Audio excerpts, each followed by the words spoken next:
इन 3 महिलाओं को तुलसी को जल भूल से भी नहीं चढ़ाना चाहिए। एक समय की बात है, देवी सत्यभामा भगवान श्री कृष्ण के पास आती है और उनसे पूछने लगती है, हे प्रभु, पहले आपने मुझे तुलसी को जल देने का और तुलसी के पास दीपक जलाने का महात्म्य सुनाया था, किंतु हे प्रभु, आज मैं आपके पास यह जानने के उद्देश्य से आई हूँ कि तुलसी को जल चढ़ाने के नियम क्या है, कौन सी स्त्री तुलसी को जल चढ़ा सकती है और कौन सी स्त्री तुलसी को जल नहीं चढ़ा सकती, इस विषय में मुझे ज्ञान दीजिए। भगवान श्री कृष्ण कहते हैं, हे सत्यभामा, आज तुमने उत्तम प्रश्न किया है। तुलसी को जल देने के महत्वपूर्ण नियम होते हैं, उन नियमों का पालन करते हुए ही तुलसी को जल देना चाहिए। यदि कोई व्यक्ति इन नियमों का पालन नहीं करता है तो उसे महापाप लगता है, देवी लक्ष्मी उसके घर का त्याग करके चली जाती है। हे सत्यभामा, आज मैं उन 3 स्त्रियों के विषय में बताने वाला हूँ जिन्हें तुलसी को जल नहीं चढ़ाना चाहिए। इन स्त्रियों को तुलसी को जल देने का कोई शुभ फल प्राप्त नहीं होता है, उल्टा इनके द्वारा तुलसी को जल चढ़ाने पर उन्हें महापाप ही लगता है। तुलसी को जल चढ़ाने के नियम बताने से पूर्व, हे देवी, मैं आपको सुनंदा का प्राचीन इतिहास सुनाता हूँ, जिसे आप ध्यान से सुनिए। जो भी स्त्री इस प्राचीन कथा का श्रवण करती है उसे तुलसी को 10 वर्षों तक जल देने का पुण्य प्राप्त होता है। इस कथा को जो भी ध्यान से सुनता है और इसका प्रचार करता है उसके दुखों का नाश होता है और उसकी दरिद्रता दूर होती है। देवी सत्यभामा कहती है, हे स्वामी, आपके मुख से इस कथा का श्रवण करना बड़े सौभाग्य की बात है। कृपया आप मुझे वह कथा कहिए, मैं इसे ध्यान से पूरा अवश्य सुनूंगी। भक्तों, फिर भगवान श्री कृष्ण देवी सत्यभामा को वह कथा सुनाने लगते हैं। इस कथा को आप ध्यान से पूरा अवश्य सुनिए, क्योंकि आधा अधूरा ज्ञान घातक हो सकता है। तो चलिए आपको सुनाते हैं वह कथा। भगवान श्री कृष्ण कहते हैं, हे देवी सत्यभामा, पूर्व काल की बात है। दक्षिण देश में एक अत्यंत शोभायमान नगरी थी। उस नगरी में सुदेव नाम का एक ब्राह्मण निवास करता था। सुदेव बहुत ही बुद्धिमान और शास्त्रों में पारंगत था। उसने वेदों का भी अध्ययन किया था। उसी के नगर के पास एक नगर था। उस नगर में ध्यान शर्मा नाम का एक विद्वान ब्राह्मण था। उसकी एक पुत्री थी जिसका नाम सुनंदा था। उसे ध्यान शर्मा ने बड़े ही लाड़ प्यार से अपनी पुत्री का लालन पालन किया था। उसकी पुत्री अत्यंत सुंदर और गुणवान थी। जब सुनंदा विवाह के योग्य हुई तो ध्यान शर्मा को अपनी पुत्री के विवाह की चिंता सताने लगी। इसीलिए उसने अपनी पत्नी से कहा, हे प्रिय, हमारी पुत्री अब जवान हो चुकी है, इसलिए अब इसका विवाह हमें कर देना चाहिए। तब उसकी पत्नी कहती है, हे स्वामी, मेरी दृष्टि में एक विद्वान ब्राह्मण है जिनका नाम सुदेव है। मैं तो कहती हूँ हमारी पुत्री का विवाह उन्हीं श्रेष्ठ ब्राह्मण के साथ करा दिया जाए। उनके साथ विवाह करके हमारी पुत्री सुखी जीवन व्यतीत करेगी। ध्यान शर्मा कहता है, हे प्रिय, तुम ठीक कहती हो। मैंने भी सुदेव जी के विषय में बहुत सुना है। हम हमारी पुत्री का विवाह उन्हीं के साथ करेंगे। मैं कल ही उनके पास अपनी पुत्री के विवाह का प्रस्ताव लेकर जाता हूँ। फिर ध्यान शर्मा अपनी पुत्री के विवाह का प्रस्ताव लेकर सुदेव के घर पर जाता है। सुदेव घर में अपने माता पिता की सेवा कर रहा होता है। जब ध्यान शर्मा सुदेव को अपने माता पिता की सेवा करते देखता है तो उसे बड़ा आनंद होता है। वह सोचता है, अरे वाह, ये ब्राह्मण पुत्र तो कितना महान है। ये तो बड़ी प्रसन्नता से अपने माता पिता की सेवा कर रहा है। जब ध्यान शर्मा को सुदेव द्वार पर खड़ा देखता है तो उनका स्वागत करता है और कहता है, हे विप्रवर, पधारिए, आपका स्वागत है। कहिए, मैं आपकी किस प्रकार से सहायता कर सकता हूँ। सुदेव का अतिथि सत्कार देखकर ध्यान शर्मा बहुत प्रसन्न हो जाता है। वह देखता है कि सुदेव का घर अत्यंत पवित्र और शुद्ध होता है। उसके घर के सामने तुलसी का पौधा होता है और घर के अंदर भगवान विष्णु की प्रतिमा रखी हुई होती है। इससे ध्यान शर्मा को विश्वास हो जाता है कि सुदेव ही उसकी पुत्री के लिए सर्वोत्तम वर है। फिर ध्यान शर्मा सुदीप से कहता है, हे विप्रवर, आज मैं आपके पास मेरी पुत्री के साथ आपके विवाह का प्रस्ताव लेकर आया हूँ। मेरी पुत्री के लिए आपके समान श्रेष्ठ वर कहीं और नहीं मिल सकता। सुदेव के माता पिता भी यह बात सुनकर प्रसन्न हो जाते हैं और सुदेव को विवाह के लिए मान लेते हैं। फिर सुदेव भी विवाह के लिए तैयार हो जाता है। विवाह का मुहूर्त तय किया जाता है और एक पवित्र स्थान पर सुदेव और सुनंदा का विवाह संपन्न किया जाता है। सुनंदा के सुंदर और मनमोहक रूप को देखकर सुदेव बहुत प्रसन्न होता है। सुनंदा अत्यंत गुणवान और चरित्रवान स्त्री थी। विवाह के बाद जब सुनंदा सुदेव के घर पर जाती है तो वह अपने पति और सास ससुर की बड़ी सेवा करती है। अपनी मधुर वाणी और कार्य से वह सभी के मन को जीत लेती है। सुनंदा के ससुराल वाले भी उसके कार्य से बहुत संतुष्ट रहते हैं। सुनंदा नित्य अपने पति से पहले जागकर घर का आंगन साफ करती थी, फिर घर के अंदर साफ करती थी, सफाई करके स्नान किया करती थी। स्नान करके वह नित्य तुलसी को जल देती थी और फिर पूजा घर में जाकर भगवान विष्णु और माँ लक्ष्मी की पूजा किया करती थी। फिर भोजन बनाकर उसमें तुलसी पत्र डालकर भगवान विष्णु को भोग लगाया करती। उसके बाद वह अपने पति को भोजन कराकर फिर खुद भोजन किया करती थी। रात को वह पति के चरण दबाकर उसके सो जाने के बाद सो जाया करती थी। सुनंदा के अंदर एक पतिव्रता नारी के सभी लक्षण थे और वह अपने पति को ही परमेश्वर मानकर उनकी सेवा करती थी। सुनंदा ने कभी अपने पति के अलावा अन्य पुरुष के विषय में विचार नहीं किया। वह सत्य धर्म का पालन करने वाली और धर्म कार्य करने वाली पवित्र स्त्री थी। उसने कभी कोई अशुभ कार्य नहीं किया। सुनंदा के ऐसे सात्विक और सरल स्वभाव को देखकर माँ लक्ष्मी भी उस पर मेहरबान थी। माँ लक्ष्मी स्वयं चलकर उसके घर में आकर निवास करने लगी, जिससे सुनंदा के जीवन में सुख समृद्धि और भी अधिक बढ़ गई। भगवान श्री कृष्ण कहते हैं, हे देवी सत्यभामा, देवी लक्ष्मी उन्हीं स्त्रियों पर अपनी कृपा दृष्टि बनाए रखती है जो पतिव्रता होती है और जो सत्य धर्म का पालन करती है। सुनंदा के अंदर वे सभी लक्षण थे जो एक श्रेष्ठ पतिव्रता नारी के अंदर होने चाहिए।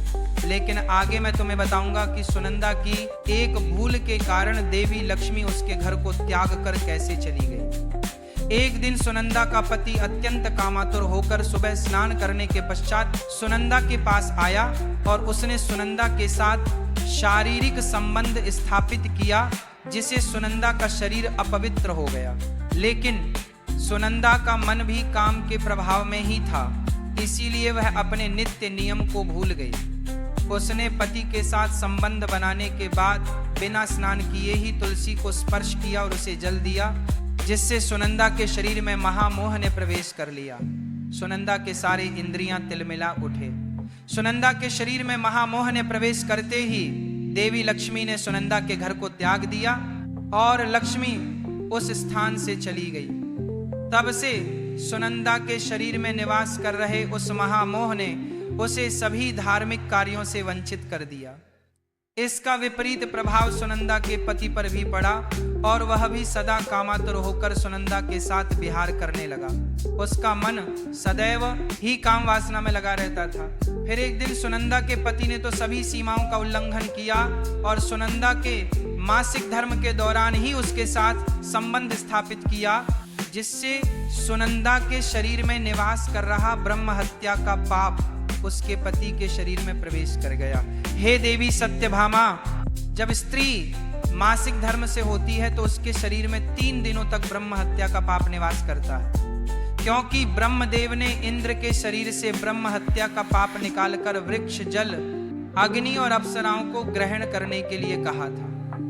उसी समय से स्त्रियों के शरीर में मासिक धर्म के दौरान ब्रह्म हत्या का पाप निवास करता है और जो भी पुरुष मासिक धर्म के दौरान स्त्री को स्पर्श करता है अथवा उसके साथ संबंध बनाता है तो यह पाप उसके शरीर में प्रवेश कर जाता है। वही ब्रह्म हत्या का पाप सुनंदा के पति के शरीर के अंदर प्रवेश कर गया और वह जमीन पर गिर पड़ा। उसे तुरंत ही कोढ़ का रोग हो गया। उसका अंग अंग जलने लगा, उसके शरीर पर छाले पड़ गए और वह दर्द से चीखने चिल्लाने लगा, हाय, ये मुझसे क्या अपराध हो गया, मेरे द्वारा भयंकर पाप हो गया है, मैंने सब कुछ जानते हुए भी महापाप किया है, अब मेरी रक्षा कौन करेगा। सुनंदा की सास तुरंत उस स्थान पर गई तो उसने देखा कि उसका पुत्र कोढ़ के रोग से ग्रसित होकर जमीन पर पड़ा है। वह क्रोध में आकर सुनंदा से कहने लगी, अरे पापिनी, तूने यह क्या कर डाला? अपने ही पति का धर्म भ्रष्ट कर डाला। अपने पति की ऐसी हालत देखकर सुनंदा बहुत घबरा गई और जोर जोर से रोने लगी, हे सासू माँ, मुझे क्षमा करो, मुझसे बहुत बड़ा अपराध हो गया है। काम के वशीभूत होकर मेरे द्वारा यह अपराध हो गया है। सुनंदा की सास ने कहा, हे पापिनी, तू इस घर से अभी चली जा। तुझ जैसी पापी स्त्री को इस घर में नहीं रहना चाहिए। तूने मेरे बेटे के जीवन को नरक बना दिया। सुनंदा कहती है, हे सासू माँ, मैं कहाँ जाऊं? मेरे पति के अलावा मेरा कोई नहीं है। मैं उन्हें छोड़कर जीवित नहीं रह सकती। सुनंदा की सास कहती है, तू कहीं भी जाकर मर जा, लेकिन अब तू इस घर में निवास नहीं कर सकती। इतना कहकर सुनंदा की सास ने उसे धक्के मारकर घर से निकाल दिया। फिर सुनंदा दुखी होकर घर से निकल गई। उसे अपनी भूल पर बड़ा पछतावा होने लगा। उसे कुछ भी समझ में नहीं आ रहा था कि वह क्या करे। सुनंदा चलते चलते एक वन में जाती है। उसी वन में एक साधु का आश्रम होता है। तब वह उस आश्रम पर सहायता मांगने के लिए जाती है तो वहां पर कोई नहीं होता है। सुनंदा इस आश्रम पर जाकर बैठ जाती है और अपने दोष के विषय में सोचते हुए दुखी होने लगती है। फिर कुछ समय बाद एक ऋषि उस आश्रम पर आते हैं जिनका वह आश्रम होता है। जब वे ऋषि एक स्त्री को अपने आश्रम पर दुखी बैठा हुआ देखते हैं तो आश्चर्यचकित हो जाते हैं और पास जाकर उस स्त्री से पूछने लगते हैं, हे कल्याणी, तुम कौन हो और किस कारण से इस स्थान पर अकेली बैठी हो? तुम्हारे दुख का क्या कारण है? तब वह स्त्री कहती है, हे मुनिवर, मेरा नाम सुनंदा है। मेरे द्वारा घोर पाप हो गया था। इस कारण से मैं अपने परिवार से बिछड़कर इस स्थान पर आई हूँ। वो ऋषि कहते हैं, हे देवी, ये क्या कह रही हो तुमने कौन सा पाप किया है? मुझे विस्तार से बताओ।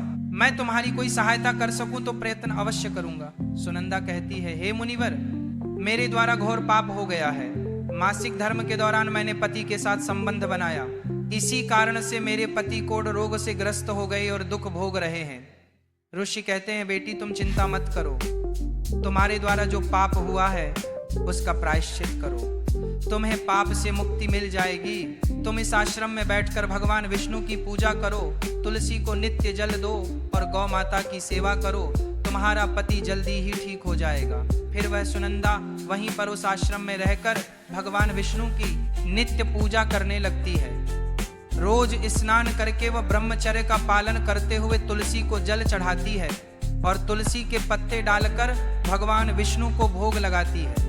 फिर गायों को चारा डालती है, उनकी सेवा करती है। दिन भर वही भगवान विष्णु की मूर्ति के आगे बैठकर भगवान विष्णु की भक्ति करने लगती है। इस प्रकार से 1 वर्ष बीत जाता है। भगवान विष्णु सुनंदा की दृढ़ निष्ठा और भक्ति से अत्यंत प्रसन्न हो जाते हैं और सुनंदा को साक्षात दर्शन देते हैं। भगवान विष्णु को साक्षात अपने सामने खड़ा देखकर सुनंदा उन्हें बारंबार प्रणाम करने लगती है। तब भगवान विष्णु सुनंदा से कहते हैं, हे पुत्री, तुमने बड़ी ही श्रद्धा से और भक्ति भाव से मेरी आराधना की है, इसीलिए अब मैं तुम पर प्रसन्न हूँ। कहो, तुम्हारी क्या कामना है? सुनंदा कहती है, हे प्रभु, कृपया मुझे बताइए, मेरे किस दोष के कारण मेरे अंदर कम का वास हो गया, जिस कारण से मेरे द्वारा घोर पाप हुआ और मेरे पति को कोढ़ का रोग हो गया। भगवान विष्णु कहते हैं, हे पुत्री, अब तुम ध्यान से सुनो। तुम्हारे द्वारा अनजाने में ही एक पाप हुआ था, जिस कारण से तुम्हारे अंदर महामोह ने प्रवेश कर लिया था। एक दिन तुमने अपने पति के साथ संबंध बनाने के बाद बिना स्नान किए ही तुलसी को जल दिया था। पति पत्नी जब रति क्रिया करते हैं तो उनका शरीर अपवित्र हो जाता है और ऐसी अवस्था में तुलसी को कभी स्पर्श नहीं करना चाहिए। तुलसी लक्ष्मी का ही रूप है। तुमने अपवित्र अवस्था में ही तुलसी को जल अर्पण किया था, जिस कारण से देवी लक्ष्मी तुम्हारे घर का त्याग करके चली गई और फिर महामोह ने तुम्हारे अंदर प्रवेश कर लिया उस महामोह के कारण तुम्हारे और तुम्हारे पति के अंदर काम का प्रभाव अधिक बढ़ गया और मासिक धर्म के दौरान स्त्री के साथ संसर्ग होने के कारण तुम्हारे पति को कोढ़ का रोग हो गया था। वह सुनंदा कहती है, हे प्रभु, अनजाने में मुझसे यह बड़ा पाप हो गया था। अब इस पाप का क्या प्रायश्चित है? भगवान विष्णु कहते हैं, हे सुनंदा, इस पाप का प्रायश्चित तुमने 1 वर्ष तक ब्रह्मचर्य व्रत का पालन करके कर लिया है, इसीलिए अब तुम पाप से मुक्त हो। सुनंदा कहती है, हे प्रभु, कृपया मुझे बताइए किस अवस्था में तुलसी को जल नहीं देना चाहिए और तुलसी को जल देने के क्या नियम हैं? भगवान विष्णु कहते हैं, हे सुनंदा, अब मैं तुम्हें तुलसी को जल देने के नियम बताता हूं, तुम इसे ध्यान से सुनो। हे पुत्री, तुलसी एक अत्यंत पवित्र पौधा है, यह मुझे सबसे अधिक प्रिय है, इसीलिए इसकी सात्विकता बनी रहनी चाहिए। इस पौधे को कभी अपवित्र अवस्था में स्पर्श नहीं करना चाहिए। जो स्त्री मासिक धर्म से हो, उस स्त्री को इस पौधे को कभी स्पर्श नहीं करना चाहिए। मासिक धर्म के दौरान स्त्री के शरीर में ब्रह्म हत्या का पाप होता है। ऐसे में स्त्री को तुलसी को जल नहीं देना चाहिए। किसी भी स्त्री और पुरुष को संबंध बनाने के बाद तुलसी के पौधे को स्पर्श नहीं करना चाहिए और ना ही इसे जल देना चाहिए। संबंध बनाने पर स्त्री और पुरुष का शरीर अपवित्र हो जाता है। ऐसी अवस्था में तुलसी के पौधे को स्पर्श करने पर दोष लगता है। देवी लक्ष्मी ऐसे स्थान से चली जाती है। हे पुत्री, जो स्त्री अपने पति का त्याग करके चली गई हो, जो विवाह के पश्चात अपने पति को छोड़कर अन्य पुरुष के साथ निवास कर रही हो, ऐसी स्त्री को भी तुलसी को जल नहीं चढ़ाना चाहिए। तुलसी की पूजा करने का अधिकार केवल पतिव्रता स्त्रियों को ही है। जो स्त्री सती होती है उसे तुलसी को जल नहीं चढ़ाना चाहिए। हे सुनंदा, अब मैंने तुम्हें तुलसी को जल देने के संबंध में महत्वपूर्ण नियम बताए हैं, तुम इसे ध्यान में रखो। तब सुनंदा कहती है, प्रभु, मेरे पति को रोग से पीड़ित है, कृपया करके मेरे पति को रोग से मुक्त कीजिए। तब भगवान विष्णु कहते हैं, सुनंदा, तुमने इस तुलसी के वृक्ष की 1 वर्ष तक पूजा की है, यह अत्यंत पवित्र पौधा है। अब तुम इसके पत्ते ले जाकर अपने पति को खिला दो, वह रोग और पापों से मुक्त हो जाएगा। इतना कहकर भगवान विष्णु अंतर्ध्यान हो जाते हैं। यह सुनकर सुनंदा बहुत प्रसन्न हो जाती है और भगवान विष्णु को बारंबार प्रणाम करके धन्यवाद देती है। फिर सुनंदा उस तुलसी के पौधे के कुछ पत्ते तोड़कर घर पर जाती है और अपने कोढ़ी पति को खिला देती है। तुलसी के पत्ते खाता ही उसका पति एकदम से स्वस्थ हो जाता है और सुनंदा को गले से लगा लेता है। सुनंदा की सास भी जब यह चमत्कार देखती है तो बड़ी प्रसन्न हो जाती है और फिर वे सभी प्रसन्नता से रहने लगते हैं। भगवान श्री कृष्ण कहते हैं, हे सत्यभामा, इसीलिए इन अवस्थाओं में स्त्रियों को तुलसी को जल नहीं चढ़ाना चाहिए और ना ही तुलसी को स्पर्श करना चाहिए, अन्यथा इसके अशुभ परिणाम भोगने पड़ते हैं, जैसा सुनंदा के साथ हुआ था। अब जानते हैं तुलसी के पौधे से जुड़े महत्वपूर्ण नियम। शास्त्रों के अनुसार सोमवार, बुधवार और रविवार का दिन तुलसी का पौधा लगाने के लिए बहुत शुभ होता है, लेकिन ग्रहण काल में अर्थात सूर्य ग्रहण, चंद्र ग्रहण आदि दिनों में तुलसी का पौधा कभी नहीं लगाना चाहिए। तुलसी के पौधे को मिट्टी के गमले में लगाना श्रेष्ठ होता है। घर के मुख्य द्वार के सामने एक सुंदर गमले में तुलसी का पौधा लगाना चाहिए। तुलसी के गमले को हमेशा जमीन पर अथवा किसी ऊंची जगह पर रखना चाहिए, लेकिन इसे कभी लटका कर नहीं रखना चाहिए। तुलसी के पौधे में अच्छी मिट्टी का प्रयोग करना चाहिए। अशुभ स्थान की मिट्टी कभी तुलसी के गमले में नहीं डालनी चाहिए, जैसे श्मशान, नाली या शौच वाले स्थान की मिट्टी का प्रयोग तुलसी के गमले में कभी ना करें। जी तुलसी के पौधे की रोज पूजा करते हैं, उसे कभी जमीन के अंदर नहीं लगाना चाहिए। जमीन में लगाने से तुलसी का पौधा अपवित्र हो जाता है और साथ ही इसका आकार भी बहुत बड़ा हो जाता है, जिससे इसकी पूजा करने में परेशानी होने लगती है और लोग इसकी टहनियाँ तोड़ने लगते हैं। इसके अलावा ध्यान न देने पर पशु इसे नुकसान पहुंचा सकते हैं। तुलसी का पौधा लगाने के लिए उत्तर पूर्व तथा पूर्व दिशा ही सर्वश्रेष्ठ मानी गई है। इसमें उत्तर पूर्व दिशा अत्यंत शुभ होती है। इस दिशा में तुलसी का पौधा लगाने से घर का वातावरण सकारात्मक बनता है और शुभ परिणाम प्राप्त होते हैं। अगर तुलसी का पौधा आंगन में लगाया जाता है तो ये बहुत शुभ होता है। तुलसी का पौधा कभी भी दक्षिण पूर्व की दिशा में कभी नहीं लगाना चाहिए। ये आग्नेय दिशा है। इस दिशा में तुलसी का पौधा रखने से जल्दी सूखने लगता है। तुलसी के पौधे को कभी भी अंधकार में नहीं रखना चाहिए। शाम के समय इसके पास दीपक जलाना चाहिए। इसके अलावा तुलसी के पौधे को चुनरी जरूर बांध देना।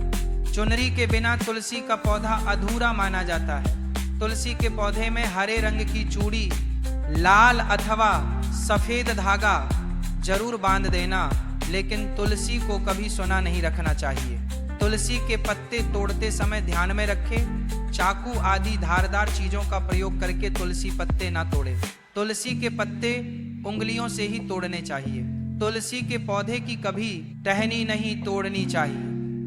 थोड़ा अधिक समय लग सकता है, लेकिन तुलसी का एक एक पत्ता ही तोड़ना चाहिए। जितने आवश्यक हो उतने ही पत्ते लेने चाहिए। पत्ते तोड़ते समय नाखूनों का भी प्रयोग नहीं करना चाहिए। इससे स्त्री का सौभाग्य नष्ट होता है और दुर्भाग्य आता है। एकादशी के दिन तुलसी के पत्ते कभी नहीं तोड़ने चाहिए। एकादशी के एक दिन पहले ही तुलसी के पत्ते तोड़कर रखने चाहिए। सूर्य ग्रहण, चंद्र ग्रहण के दौरान तुलसी को स्पर्श नहीं करना चाहिए। किसी भी दिन शाम के समय तुलसी के पत्ते नहीं तोड़ने चाहिए। शाम को तुलसी निद्रावस्था में होती है। ऐसे समय पर तुलसी के पत्ते तोड़ना पाप माना गया है। पुरानी सूखी हुई तुलसी की पत्तियों को कभी फेंकना नहीं चाहिए। इसे मिट्टी में दबा दें, लेकिन कभी नाली में अथवा कचरा में ना फेंकें। रविवार के दिन तुलसी को जल नहीं देना चाहिए। इस दिन पत्तियां भी नहीं तोड़नी चाहिए। तुलसी को जल देने के लिए शुद्ध पानी का ही प्रयोग करें। तुलसी को कभी गंदा झूठा पानी नहीं चढ़ाना चाहिए। तुलसी के पौधे को भूल से भी गंदगी वाले स्थान पर नहीं लगाना चाहिए। कई बार महिलाएं तुलसी के पौधे को ऐसे स्थान पर लगाती हैं जो स्थान अपवित्र होता है, जैसे नाली के समीप या जिस स्थान पर बर्तन अथवा कपड़े धोए जाते हैं, उस स्थान पर भी तुलसी का पौधा कभी नहीं लगाना चाहिए। इससे क्या होता है, गंदा पानी तुलसी के पौधे में गिरता है। ये बहुत ही अशुभ माना गया है। तुलसी में गंदा पानी गिरने से तुलसी अपवित्र हो जाती है। तुलसी को बिना स्नान किए जल भी नहीं देना चाहिए। जो भी स्त्री तुलसी को जल देती है, उसे स्नान करके माथे पर सिंदूर लगाकर ही तुलसी को जल देना चाहिए। तभी यह जल तुलसी मैया स्वीकार करती है। जो अविवाहित है अथवा जिनके पति नहीं है, उन्हें सिंदूर लगाने की आवश्यकता नहीं है। ध्यान रहे, तुलसी का पौधा कभी सूखना नहीं चाहिए। यह अशुभ संकेत लेकर आता है। तुलसी का पौधा सूखने पर समझना चाहिए कि घर में नकारात्मक शक्ति का वास है, इसीलिए तुरंत वास्तु उपाय करने चाहिए। गुरुवार के दिन तुलसी के पौधे में कच्चा दूध डालने से माता लक्ष्मी अत्यंत प्रसन्न होती है। घर से दुख, दरिद्रता और अशांति समाप्त होती है। गुरुवार के दिन केले के पौधे के साथ तुलसी का भी पूजन करना चाहिए। इससे अथाह धन संपत्ति की प्राप्ति होती है, जो कभी खर्च नहीं होती है। केले में भगवान विष्णु और तुलसी में मां लक्ष्मी का वास है, इसीलिए गुरुवार को इनकी पूजा जरूर करनी चाहिए। तो इस प्रकार से भगवान श्री कृष्ण ने देवी सत्यभामा को तुलसी को जल देने का महात्म्य सुना दिया है।